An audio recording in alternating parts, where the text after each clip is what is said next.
The Reconstructionist Radio Podcast Network presents Axe to the Root with Bo Marinov, where you get a Christian Reconstructionist perspective on the pressing issues of today.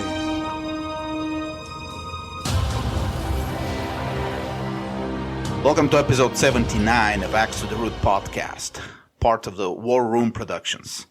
I'm Bo Marinov, and for the next 30 minutes, we will go back in history to talk about a very significant event, which unfortunately has never been covered by your history textbooks. It was certainly not covered by mine when I studied world history. Now, my history textbooks, of course, were all written from a Marxist perspective based on the Marxist view of history.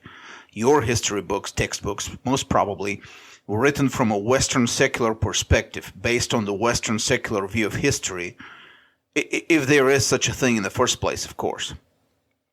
All secular views of history are always forced to ignore certain significant historical facts for a very simple reason. Their view of history does not allow for the existence of such facts. To be precise, their presuppositions about the reality do not allow for such facts. All secular views of history are materialistic and naturalistic. That is, they presuppose that the only valid causes for historical trends and developments are those causes that are material and natural. Secular philosophy and historiology or historiography, is the philosophy and method by which we study history.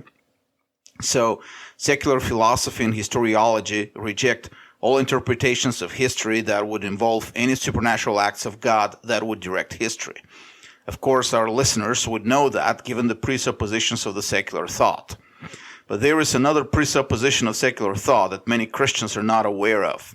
Secular historiology rejects not only all interpretations that presuppose a divine supernatural agent, it also rejects all interpretations that presuppose any covenantal frame for history. And remember what covenantal means? It means ethical judicial, that is conditioned upon and revolving around issues of good and evil. Thus, whatever happens in history can never be allowed to be the product of the self-conscious ethical and judicial decisions of man based on some standard of ethics. Whatever ethics men have, and however consistently they apply it, has no bearing on the course of history. As a side note, this view is not peculiar to secular historians. It is also shared by the majority of modern pastors and theologians. Yes, even your pastor in your church. Odds are, if you examine him, you will find out that he has the same philosophy of history as secular historians, but more about it in a different episode. Such anti-covenantal view of history is so prevalent that with all the books on history we have today, we have almost none that employ a covenantal philosophy of interpreting history. I have been asked hundreds of times, do you have a good Christian book on the history of this or that historical event or period? And I never or seldom have one that I can recommend, because even Christian historians have fallen prey to the same secular interpretation of history, where history is the product of impersonal natural forces, and the ethics and the worldview of a culture have no bearing on the history of that culture. Marxists see the determining factor of history in economic forces, or more precisely in the developing tools of production.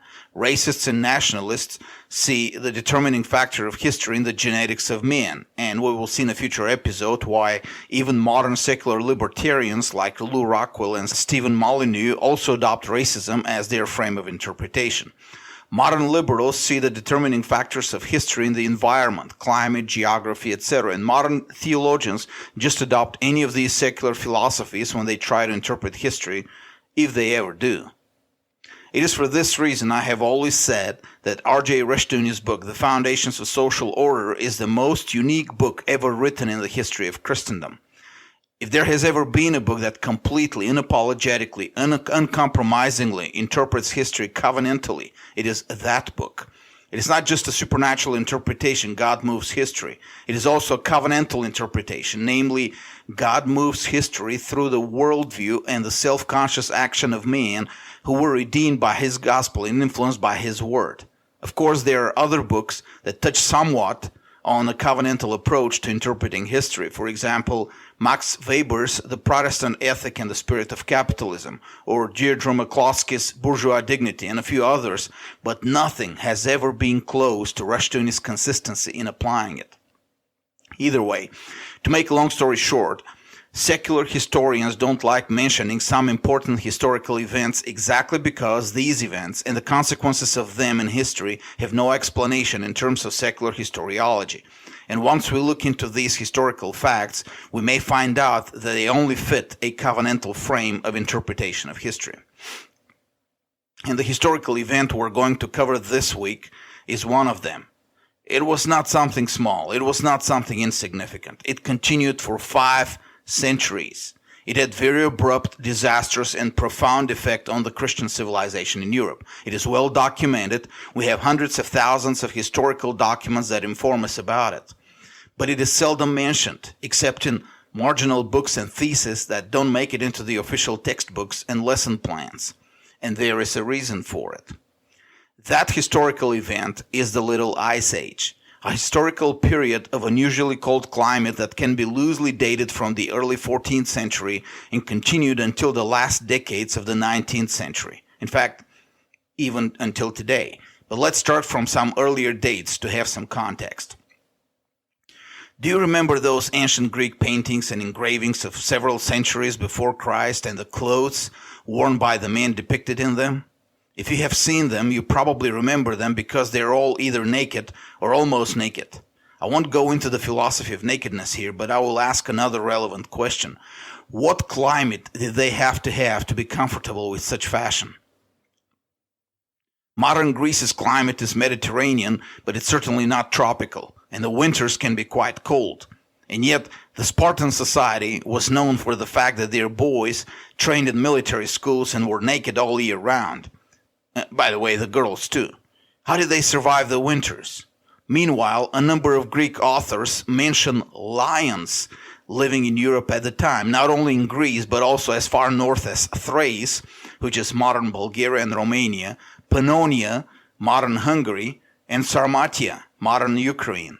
There's also evidence that other tropical and subtropical animal species, as well as plant species, lived in those areas as well. But how could they survive?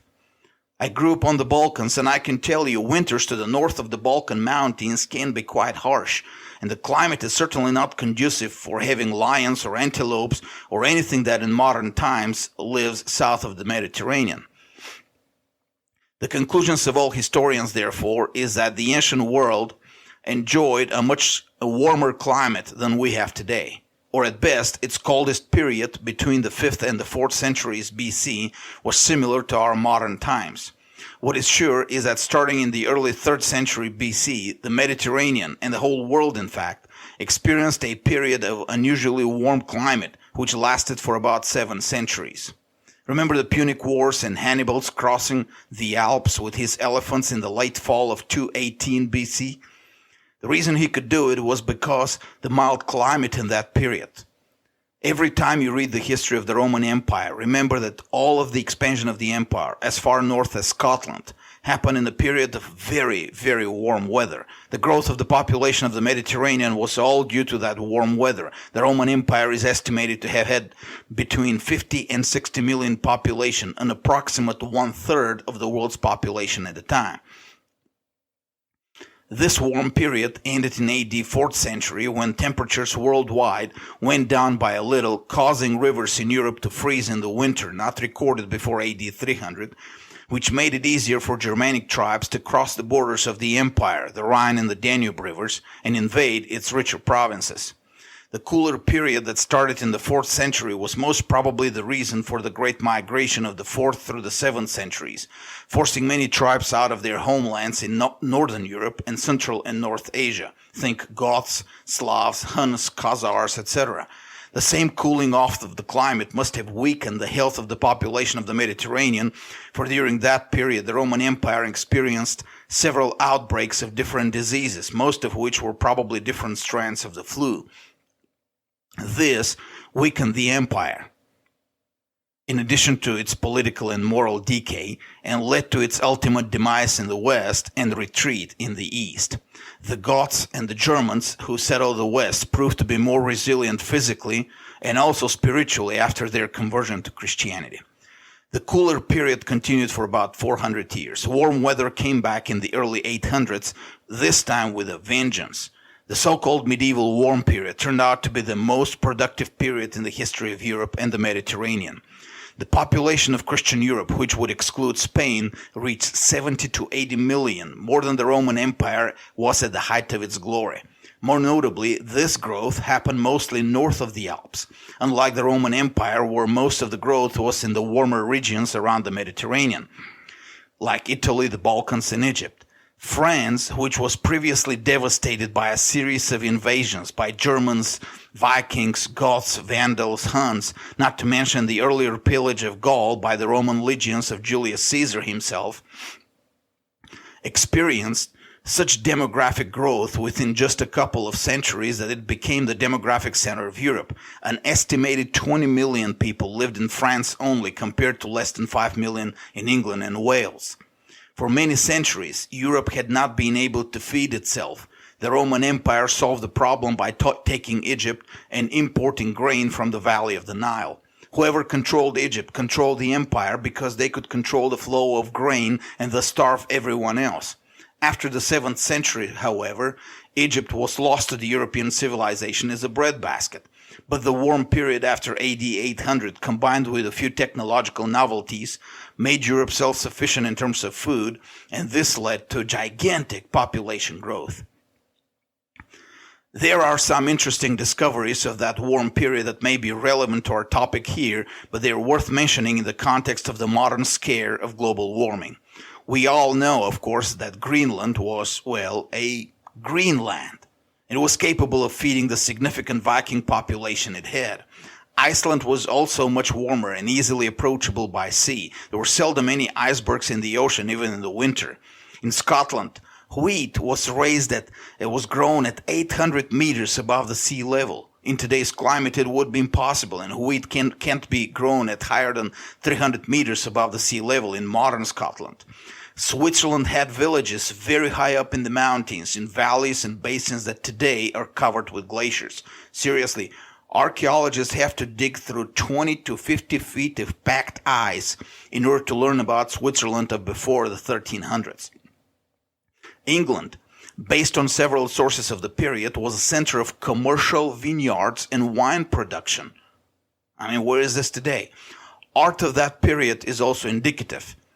We have hundreds of depictions of all 4 seasons from the period between AD 800 and AD 1300, and almost none of them show snow in the winter. Snow did not assume a prominent place in European art until the 14th century, and we will see why that happened. And while Europe enjoyed a warm period, North America and North Asia did too, as we will see later why the comparison is important to us.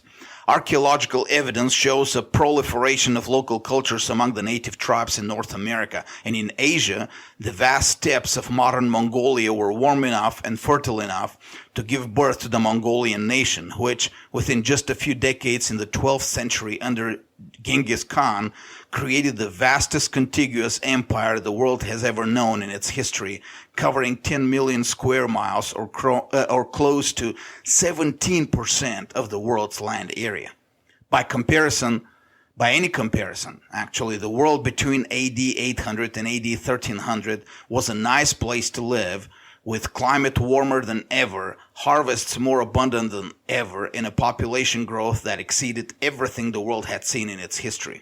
Anyone who tells you today that we live in a time of global warming is either ignorant about history or is a deliberate liar. You know who I'm talking about.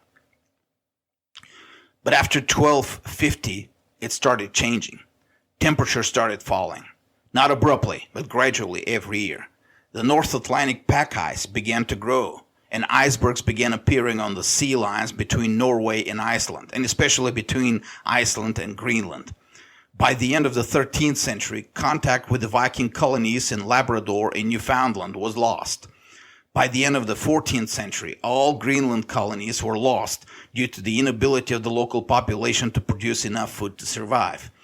Glaciers started advancing in northern Europe and high in the Alps, bulldozing and burying whole towns.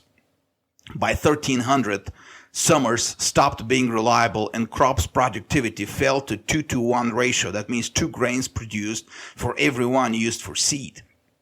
In Asia, the Mongol heartland gradually turned from a fertile steppe into a frozen desert 6 months of the year. Kublai Khan's decision in 1271 to move his capital from the traditional Karakorum in the heart of Mongolia to Khanbalik, modern Beijing in China, may have expressed his love for the Chinese culture, but it may have also been motivated by the fact that Karakorum, in the middle of the vast Mongolian plains, became increasingly isolated from the rest of the empire due to harsh weather most of the year. In North America, the cooling upset the regular hunting pattern of the local populations. A number of tribes started moving south, and this created a rather confused language patchwork of indigenous languages in North America. It was in that period that the Navajos and the Apaches left their homeland in northwest Canada and moved to what is today Texas. And they're probably the reason for the migration south of the Aztecs, akin to the Comanches in Texas, who in the 14th century created the Aztec Empire in central Mexico. Most of this climate change was gradual and imperceptible over short periods, but there were some abrupt events that gave a foretaste of what was coming. In 1257, the Samalas volcano on the Indonesian island of Lombok erupted, shooting between 2 and 3 cubic miles of ash in the stratosphere. The eruption was so violent it left for us today a crater that is 2 miles wide. The ash spread quickly and blocked solar radiation, which made the next year's crops, 1258, the poorest crops the world had seen for several centuries. That ash cleared quickly, but the worst event came in several decades. In 1315, or perhaps a year earlier, Mount Tarawera on the North Island of New Zealand erupted, and its eruption continued for several years. Mount Tarawera is not an ordinary volcano. It's a 10-mile-long crevice consisting of 3 large and several smaller openings. The amount of ash it shot up in the atmosphere is not estimated, but over several years, it may have easily been more than any volcano in recorded history. This time, with accumulated climate change over half a century, the effect was devastating. The years 1315 through 1317 became known in Europe as the years without summer, or among modern historians, the Great Famine of 1315 through 17. For 3 years in a row, Europe was subjected to merciless pounding by heavy rain in the summer and snow in the winter and fall. Crops failed in 1315, but there were still stocks from previous years. But by 1317, the stocks were all depleted, and famine was so widespread that even kings didn't have enough to eat. On the bright side, this led to a relatively long period of peace. On the dark side, because of the famine, Ireland lost its last chance to defeat the English armies and become independent. Weather finally improved in the summer of 1317, but not before a good 10% of the population of Europe died in the famine, and the rest was so weakened that all kinds of diseases killed off another 10% in the following years. And the climate was now different. While there is no agreement between historians what events should be considered the official beginning of the Little Ice Age, I personally believe that the 3 years without summer, 1315 through 1317, should be given that title. What followed after them was a climate nightmare compared to the previous centuries, a nightmare which, by the way, continues to this day.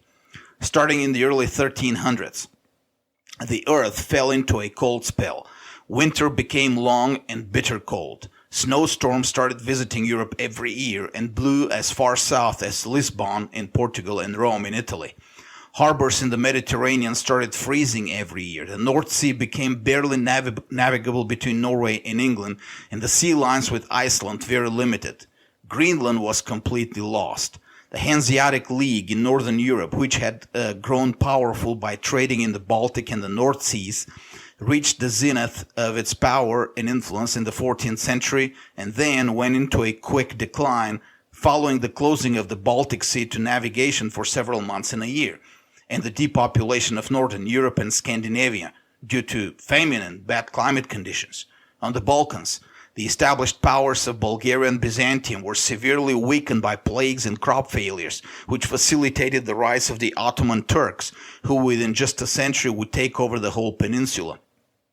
Farther east, in Asia, the Mongol Empire, having lost its heartland to bitter climate conditions, disappeared from history.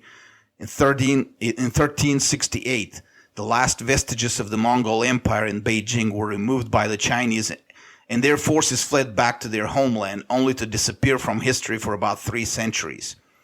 But China and the other former subjects of the Mongol Empire didn't fare well either. The history of Central and East Asia between the 14th and the 19th centuries is replete with stories of famine, devastating storms, and bitter cold winters. And the central part of Asia, which in previous centuries used to spit out hordes of mounted warriors, turned into a vast desert of a few wandering small tribes. Even today, Mongolia, about the size of the American South from Texas to Virginia, has only 2 million population. 8 million ethnic Mongols live in China, in the provinces to the south and east of Mongolia proper. Better climate there. In North America, the Little Ice Age led to the disappearance of whole cultures. Those who are familiar with the history of European art know that all of a sudden, snow and winter became prominent in it. The same happened in Chinese and Japanese art in the 14th century. In London, the freezing of the Thames became so regular that frost fairs became an annual event. One year they had an elephant on the ice. That's how strong the ice was. During the frost fairs, which continued for several weeks, Londoners slept in tents on the ice, and to keep themselves warm, they liked to get wrecked on purl, a mixture of strong gin and wormwood wine, which was taken hot. Frost fairs and skating became national pastimes also in northern France, the Netherlands, Germany, and Sweden.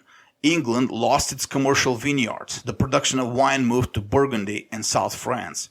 In Switzerland, the weather conditions became so harsh in the mountains that the feudal lords of the Holy Roman Empire gave up on trying to subjugate the rowdy mountain peasants. It was in the 14th century when the original 3 mountain cantons were capable of defeating the powerful armies of the empire and expanded the confederacy to its modern borders. Chroniclers of the time specifically mention the winter fighting skills of the Swiss peasants and the unpreparedness of the empire's knights to fight in winter conditions. Probably the worst impact of the Little Ice Age, however, was the damage it did on the health of the millions of people in the affected areas.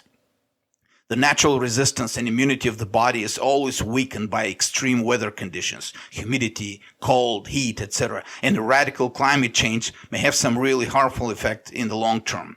It is not a mere coincidence then that the 14th century, as well as the centuries after it, saw multiple major outbreaks of different diseases. The Black Death is only the most prominent of them, having killed more than 40% of the population of Europe at the time. But it's not the only one.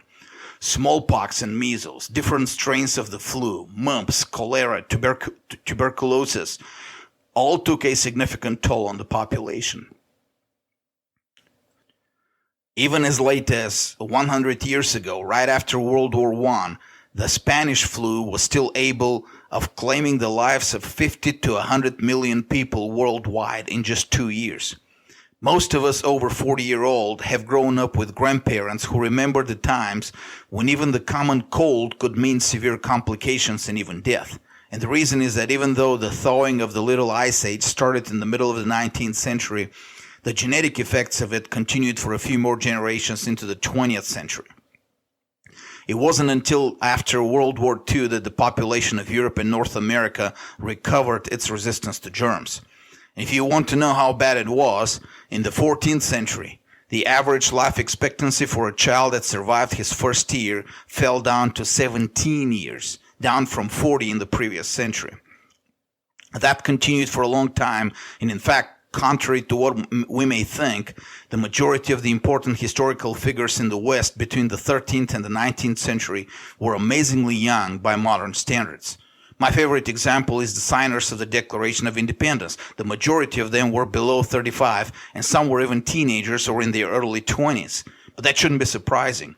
20 years of age was past the middle mark of the average lifespan. A person at 20 had, on the average, fewer years to live than he had lived so far.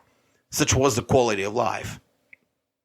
I can continue on, giving more and more historical details about the Little Ice Age, but we won't have the time. I will stop here and ask you to think about it.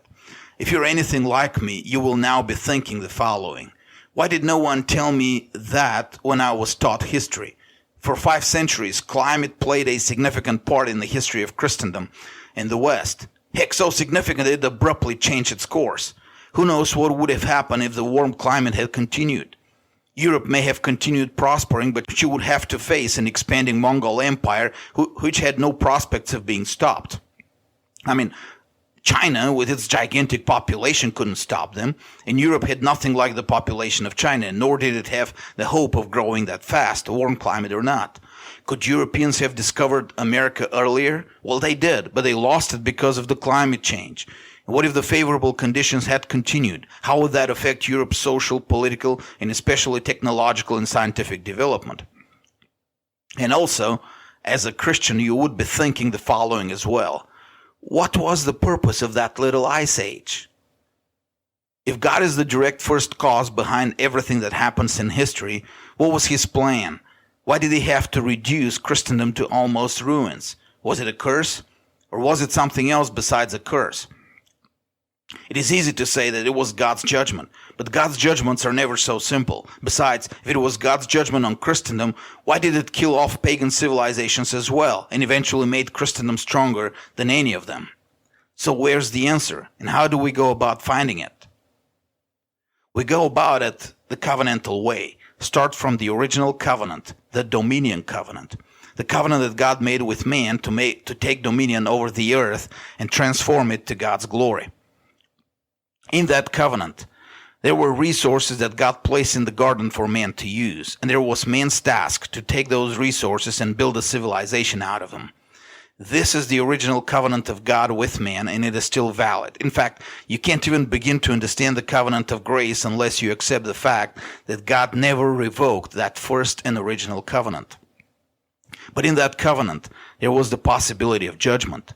Judgment came when man broke the terms of the covenant. And in history, that judgment consisted in, listen to this, God removing from man's possession the resources that would make his task easier.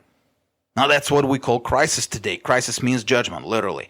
Crisis is when an event or circumstances deprive us of resources. Economic crisis is when we lose economic resources. Demographic crisis is when we lose human resources. Political crisis is when our political system runs out of resources to sustain itself. Natural crisis or disaster is when we are stripped of the use of resources by a force of nature, etc., etc., etc. But what is also important to understand is judgment deprives us of resources, but it does not free us of the task before us. In all the crises we have, we're still expected to survive and even prosper. Look at Adam and Eve. They were kicked out of the garden and deprived of the use of the resources in the garden, but their task to take dominion over the earth was not revoked. They were expected to continue in that task, except that now the task would be much harder to accomplish, which means they would have to perfect their use of resources so that they can achieve the same task with fewer resources. Even without a crisis, man was expected to perfect his use of God's resources. That was part of his dominion mandate. To take dominion over God's earth was not to squander its resources. If a task could be accomplished with using the timber of one tree, man had no excuse if he felled 2 trees for the same task. He also had to improve over time. If yesterday he used a whole tree for that task, today he was expected to improve his productivity and use only a portion of that tree so that the rest is used for something else. We have talked about technology in previous episodes. Technology is a fundamental part of God's covenant with man, and it is exactly because technology is the visible manifestation of the dominion covenant applied and fulfilled. Fewer resources used for greater output. That's what Christendom should be about. The Little Ice Age was a judgment, obviously, or to use the other word for judgment, a crisis. Christendom had become complacent in the free availability of resources during the warm period. People could fill their stomachs without much trouble and live stagnated lives for generations. It was in this period that the system of feudalism flourished. And why not, given that every isolated locality could become self-sufficient in terms of food and other basic necessities, and never think of growing beyond their stagnated state? Europe had inherited a few important technological developments for the classical world, preserved in Saint Isidore of Seville's encyclopedia, the Etymologies. But short of a few other developments in the 700s and the 800s, there was little technological progress, even if there was progress in terms of theology, philosophy, law, and even science. A peasant living in AD 800 would be totally at home with the level of development of AD 1200, 400 years later. There was no concerted effort for improving productivity, for a better use of God's resources. There wasn't even a thought or a concept of it. Now, if you're a modern pietistic Christian, you might not see a spiritual problem in such technological stagnation. But from the perspective of God's dominion covenant, 400 years of such stagnation is a sign of spiritual laziness. It means that the producers of that age were not thinking in terms of serving more people in a better way. And remember, service is the name of the game when the social applications of the gospel are involved. They were simply content to have what they always had. And if it took less time and effort to produce it, even better. By all evidence, Europe had grown complacent in the most important task of the covenant with God, the use of God's resources for serving other people. If that warm period had continued forever, Christendom would have been stagnated forever. That's why it needed some shaking. And the shaking came in the form of the Little Ice Age. The way to the garden was shut. The good times of free resources, favorable weather patterns were over. Christendom did not use these gifts according to their divine purpose, so it lost them. And the response of Christendom would show if it was worth its name. Would Europe respond the way the Mongol Empire did, die away? Would it respond the way the North American natives responded, try to make up for the lost resources by invading other tribes and try to rob them of their resources? Or would it try to stay faithful to its professed faith and seek a biblical solution? To the credit of Christendom, it stayed true to its faith. Now, ups and downs aside, there were some ups and downs. It eventually set out to find solutions instead of either dying out or trying to plunder. Don't get me wrong, much of Christendom died, and the drive to plunder was still present. The Christian civilization has never been perfect. It was even less perfect in those early ages. But unlike other civilizations, it developed a momentum in science and technology, and especially applied science and technology, that other civilizations lacked. Of course, we can agree that with atheists and secularists that other cultures had science and technology too. Yes, the Chinese had some scientific inventions for centuries. Yes, Muslim scholars had discovered important scientific truths and laws way before Europe developed the scientific method. But it was only in Europe where science and technology were deliberately put to use where it mattered, in higher productivity, so that fewer resources can be used for greater impact and therefore for greater service to humanity. By the end of the 14th century, Christendom was down to 1/3 of the population it had before year 1300. The Balkans, because of the Ottoman invasion, may have been down to even less than that. We know that at that time, Constantinople, the once largest center of Christendom, couldn't muster more than 5,000 defenders in times of siege. With the population so decimated, however, the food shortage was not resolved. After all, smaller population means not only fewer people to feed, but also fewer hands at work. Chronic outbreaks of famine continued throughout the 1300s and the early 1400s. In fact, famine continued for a long time. Even in the 19th century, areas like Ireland, Poland, and parts of Russia still had trouble feeding their populations. But in the early 1400s, something changed in the mindset of Europeans, and that something was a new search for solutions, especially solutions that were unusual for the time, out of the box, and ingenious. The Little Ice Age and all the disasters that came with it killed off a significant part of the population, but it also killed the stagnant traditionalism that had characterized the centuries before that. In the 1400s, innovation became acceptable. By the 1500s, it was already the norm. It started with a new perspective on trade. Before the year 1300, with every locality being self-sufficient in terms of food and basic necessities, trade was rather focused on luxury items or industrial items, high-quality timber, silver and gold, spices, purple dye, exotic fruits, wine, etc. The Little Ice Age made it impossible for small localities to independently meet all of their basic needs. The localism and isolationism of the feudal society had to go. Specialization had to become the norm if Europe was going to survive. Feudalism had to go. Some regions would now specialize in growing grain, others in husbandry and the production of meat and cheese, still others in the production of wine, fruits, and vegetables. Even under the new unfavorable climate conditions, specialization helped increase productivity so that there was more for everyone than under the previous paradigm of localism. Trade, thus, had to cater to this new reality of specialization between the regions. Traders had to learn to organize their trade in such a way as to carry cargoes that were bulky but cheap per ton, which would demand lower freight prices like grain, hay, wine, beer, linen, wool, etc. At the same time, due to the shortage of people, traders had to reorganize their whole trade so that small crews were sufficient.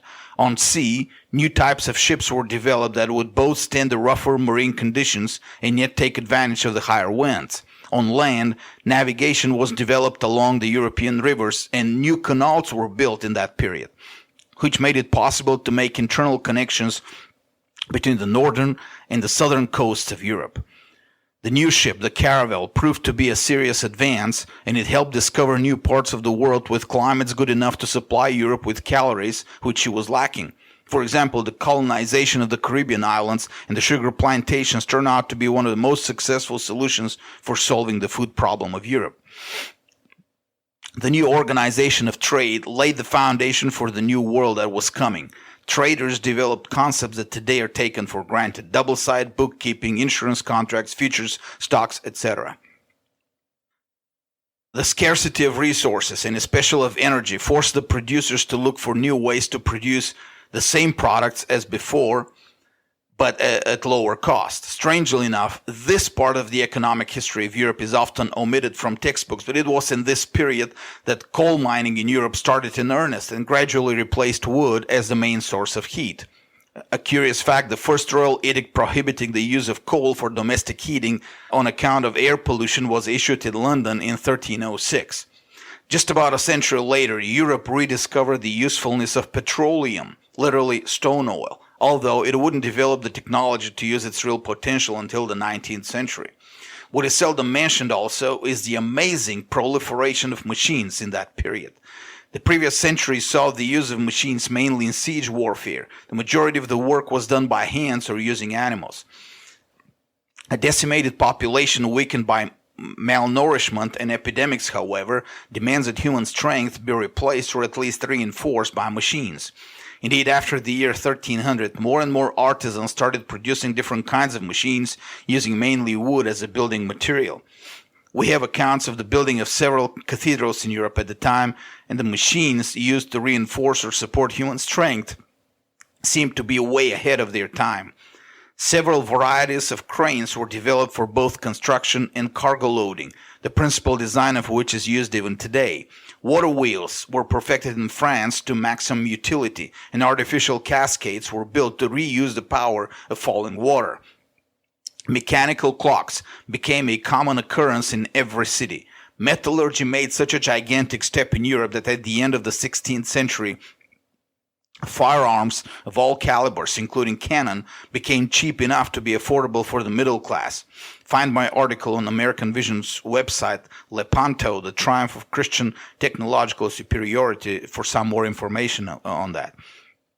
Remember Leonardo da Vinci and his multiple diagrams of different machines. Well, he was not working in a vacuum. That was the idea about machines was everywhere. And in the 16th century, thanks to the Reformation, Christendom also changed its view of economic enterprise and accumulation of capital. Before that, being rich was something desirable personally, but spiritually and morally frowned upon by the society. It was in the 16th century Netherlands that the entrepreneur, the businessman, the investor, the successful organizer of production and capital became the society's role model, as opposed to the political ruler, the soldier, the mercenary, the knight, the monk, or the priest, which means serving the maximum number of people at the lowest cost became one of the most venerable positions in the society. These and many more developments made Europe capable of not only surviving harsh winters for 5 centuries, they also made her capable of growing and prospering in the face of adversity and even defeating her enemies who had the advantage of better resources and better climate, like the Ottoman Empire. When the Venetian galleasses, a miracle of the shipbuilding industry in the 1570s, were tearing apart the Ottoman fleet at Lepanto, and when Spanish and Portuguese caravels were charting new sea lanes and bringing new prosperity back to Europe, the Little Ice Age was at its worst, and the winter temperatures in Europe were regularly down to -40. When North America was being colonized, Voltaire rightly called it a few acres of snow and advised the French monarchy to abandon its attempts at building a new France out there, and it was really cold. But the Industrial Revolution in England coincided with the lowest recorded temperatures in the history of England. It was a real ice era. But Christendom found the biblical way to fight it, namely through increased productivity, which saved the Christian civilization, and eventually paved the way from the prosperity of our modern era. It is for this reason the Little Ice Age is never mentioned in our school books, because if they mention it, one thing will become obvious to the students: the different ways Christendom and the other cultures responded to it. And the next question will be, why did Christendom have such a different response? Why did it focus on increasing mass productivity rather than just die out or try to plunder other cultures? And there, the only possible answer will be its biblical worldview. Granted imperfect, undeveloped, mixed with pagan remnants, but still powerful enough to steer the course of a whole civilization to true progress in the face of adversity. There are a few books that I can recommend, but the book I will assign for reading is rather unusual, written by a German journalist who also has a few historical studies, Philip Blom. And the title of the book is Nature's Mutiny. Blom is not exactly an example of a covenantal thinker, but amazingly enough, he gets real close to understanding the covenantal nature of reality in writing this 250 pages book. He does look at the ethical concepts at the bottom of Europe's dealing with the Little Ice Age, and he includes considerations of worldview in assessing the response of the European cultures. Read it with caution, but pay attention to his insights. In your prayer and giving, consider Bulgarian Reformation Ministries, a mission organization devoted to expanding the kingdom of God through translating and publishing books that bring the gospel to bear on every area of life. This topic this week reminded me again of R.J. Rushton's The Foundations of Social Order. We published that book in Bulgarian, and we need help to follow up with Rushton's The Biblical Philosophy of History. Consider it when you make your next donations. Visit BulgarianReformation.com, subscribe to our newsletter, and donate. And God bless you all. This was a Reconstructionist Radio War Room production. Axe to the Root with Bojidar Marinov.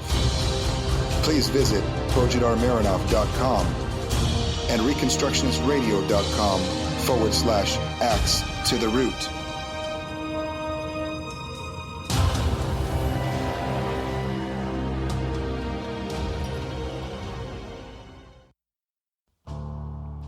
The Reconstructionist Radio Podcast Network brings to you a complete lineup of podcasts where you will hear practical and tactical theology. Our desire is not simply that you consume our shows, but that you also live out your faith in every area of life. We can talk all day long about these things, but if we fail to put them into practice, then we fail as ambassadors of Jesus Christ, our King.